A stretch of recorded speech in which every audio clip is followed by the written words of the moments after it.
How to lock Safari private tabs locked.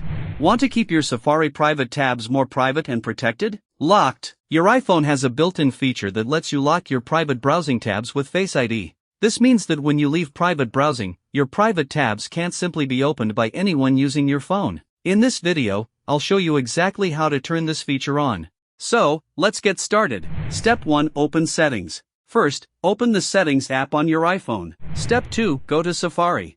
Now scroll down and tap Apps. Then find and select Safari. Step 3. Turn on Face ID protection. Inside Safari settings, look for the option Require Face ID to unlock private browsing. Tap the switch next to it to turn it on. Your iPhone may ask you to confirm using Face ID. Once it's enabled, your private browsing tabs will have an extra layer of protection.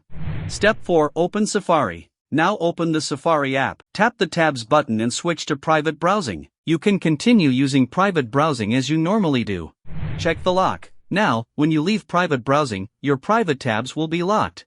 When you try to access them again, Safari will require Face ID to unlock them. Locked with key. This helps keep your private browsing activity protected if someone else gets access to your iPhone.